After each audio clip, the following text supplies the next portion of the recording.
Kalau di sini saya mau kasih video tutorial untuk penggunaan aplikasi Simascope versi 2. Di sini untuk Simascope versi 2-nya itu berbasis web, dan juga ini aplikasi sistemnya itu single untuk satu toko. Nah, kebetulan kita juga punya aplikasi Simascope untuk yang multi toko, atau alias dia punya toko cabang kayak gitu. Nah, untuk kali ini saya mau kasih tutorial yang versi singlenya ya, meskipun untuk versi multi juga itu sama aja, cuman bedanya ada di bagian pusat yang dia bisa melihat atau mengelola data dari toko cabangnya kayak gitu. Nah, untuk yang pertama, cara pengisiannya itu gampang ya. Masuk aja ke menu master data. Di sini ada data produk. Untuk penambahan data produk di sini bisa klik tombol tambah data. Di sini ada data umum, terus juga ada kode item, jenis item semuanya, merek, subjenis, rakitan, satuan dan harga, dimensi barang, potongan harga jual, e-commerce sama gambar. Nah, kenapa sih ada e-commerce? Karena di kita itu ada nama toko online-nya juga. Kayak gitu. Jadi nanti untuk Simascope ini dia punya toko online sendiri. Nah, ada e-commerce-nya. Kalau misalnya mau untuk e-commerce-nya boleh ya ditanyakan aja dulu ke kita untuk domainnya seperti apa kayak gitu. Oke, langsung aja, karena di sini di data umum itu ada jenis item yang harus kita pilih dulu. Ada juga subjenis yang harus dipilih, ada juga merek yang harus dipilih. Jadi otomatis kita harus masuk dulu ke bagian master data. Di bagian master data ini ada beberapa pilihan menu, diantaranya data lainnya. Nah, di data lainnya ini harus diisi dulu seperti daftar satuan, daftar merek, terus daftar jenis, daftar subjenis. Oke, untuk penambahannya daftar satuan pasti otomatis ya, ada yang dalam bentuk dus, gulung, meter, pieces, unit. Kalau untuk menambahkan itu tinggal klik tombol tambah data aja, satuannya apa, misal buah, keterangannya opsional, bisa klik tombol tambah, berhasil. Oke, selanjutnya daftar merek. Sama halnya dengan daftar satuan, caranya tinggal tambah data aja. Daftar jenis juga sama, tinggal tambah data aja. Untuk subjenis itu tergantung ya, karena dari daftar jenis itu dia cuma untuk ngebedain perangkat ini itu jenisnya termasuk jenis apa. Subjenis ini untuk opsi poin pilihan dari nama jenisnya kayak gitu. Kalau daftar varian bank, e-money, ongkir lokal itu sih boleh diisi atau boleh enggak juga. Kalau ongkir lokal itu untuk e-commerce ya nantinya. Nah, selanjutnya itu langsung masuk ke bagian daftar supplier. Di sini untuk menambahkan data-data supplier atau data distributor. Jadi kita beli barang dari distributor tersebut kayak gitu. Oke, kita isi aja. Untuk isinya sama, tambah data aja di sini. Kalau udah tinggal ditambah, nanti dia akan masuk ke sini. Selanjutnya ada daftar pelanggan, yang ini harus diisi di daftar pelanggan ini untuk jadi pelanggan member kita, karena di sini ada grup pelanggan. Grup pelanggan ini fungsinya dia untuk mendapatkan potongan harga kayak gitu. Oke, untuk potongan harga ini nanti kita bakal jelasin di bagian produknya. Kalau untuk tambah sama tadi contohnya caranya seperti itu. Selanjutnya kita masuk ke daftar sales. Sama halnya juga untuk daftar sales, sama halnya bisa tambah data. Terus juga ada untuk permintaan reseller. Selanjutnya kita masuk ke bagian menu produk. Ini untuk penjualan produk dulu ya, jadi kita harus utamain yang produknya dulu. Nah, untuk produk kita langsung klik tombol tambah aja.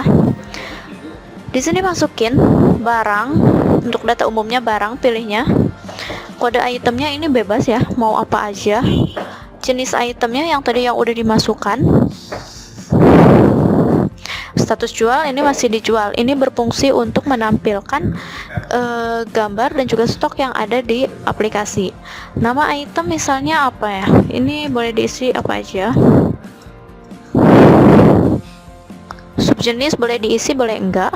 Rak ini untuk menentukan tempat.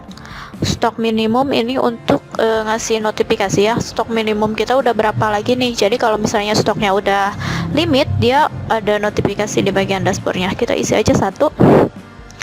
Kalau gitu kita langsung masuk ke bagian menu rakitan. Kalau misalnya komputer kaliannya itu termasuk dalam rakitan yang mau dijual, itu tinggal diklik aja aktif, pilih tipe rakitnya apa. Tapi kalau misalnya nggak ada, itu boleh dikosongkan aja. Nah, terus langsung masuk aja ke bagian satuan dan harga. Untuk cara mengisi daftar satuan dan harga, kalian pilih di sini. Ada 2 kolom ya. Jadi di sini tuh untuk daftar konversi dan ini tambah satuan. Fungsinya apa? Kalau daftar konversi dia misalnya satu barangnya itu dijualnya dalam dusan atau karton, tapi ada juga yang terjual terpisah atau dalam bentuk pieces. Nah, caranya kayak gini. Kalau misalnya kita pakai yang pieces aja yang dalam bentuk satuan gitu, 1 unit, masukkan aja 1 unit. Jumlah konversinya otomatis 1, karena 1 unit itu berapa? Harga pokok itu harga yang kita beli berapa? Misal 1.200.000, harga yang kita jual itu berapa? Misal 2 juta. Di sini ada tipe diskon, ini boleh diisi atau boleh enggak, bebas. Diskonnya boleh diisi. Untuk barcode, biasanya kalau barang itu udah ada barcode-nya ya, udah ada barcode-nya. Itu kalau mau ditambahkan untuk mempercepat proses transaksi di kasir, itu bisa diisi. Nah, kalian tinggal klik aja di bagian kolom barcode. Nah, untuk di kolom barcode tinggal diarahkan aja scannernya ke arah barcode yang ada di produk. Nanti otomatis sendiri barcode-nya akan muncul di sini. Nah, tapi kalau misalnya produknya itu belum punya barcode, boleh diisi dengan barcode kita sendiri ngarang. Itu bisa. Tapi kalau misalnya enggak ada barcode, ya udah kosongkan aja. Kalau udah, tinggal klik tombol tambah satuan, maka akan masuk ke daftar konversi satuan ini. Oke. Dimensi barang di sini boleh diisi. Ini fungsinya untuk di e-commerce. Terus ada potongan harga jual, ini berhubungan sama yang pelanggan tadi. Pelanggan itu kan tadi ada grup reseller, ada grup dealer juga. Nah, di sini kalau misalnya mau kasih nih pelanggan yang termasuk grup dealer itu 10 masuk 10% ya untuk diskonannya, bisa dimasukkan di sini. Tapi kalau misalnya nggak ada potongan, boleh di next aja. Untuk e-commerce otomatis ini dimasukkan untuk memasukkan data detail atau keterangan deskripsi dari barang tersebut. Variannya itu boleh diisi atau boleh enggak. Ini untuk warna kayak gitu. Dan kalau misalnya mau dijual di e-commerce, nyalakan tombol aktif, maka dia akan tampil di toko e-commerce. Kemudian pilih gambar. Ini untuk memasukkan gambar yang muncul di e-commerce-nya dari tokonya. Tinggal tambah gambar aja. Untuk formatnya JPG, PNG atau JPEG. Nah, untuk formatnya itu kalau bisa hanya 100 KB ya, jadi biar nggak terlalu besar. Nah, kalau udah semuanya, tinggal diklik tombol simpan aja. Oke, di sini udah ada terjelas ya kodenya, nama laptopnya apa, cuman stoknya ini masih kosong. Untuk nambah stok di awal persediaan, di awal membuka, itu ada 2 cara. Yang pertama, dia bisa input di menu persediaan stok awal, tapi catatannya dia hanya bisa input 1 kali aja, nggak bisa input 2 kali. Jadi untuk persediaan stok awal ini, misal kalau di toko itu udah ada barangnya, barang real ada 5, ya udah stok awalnya masukin 5.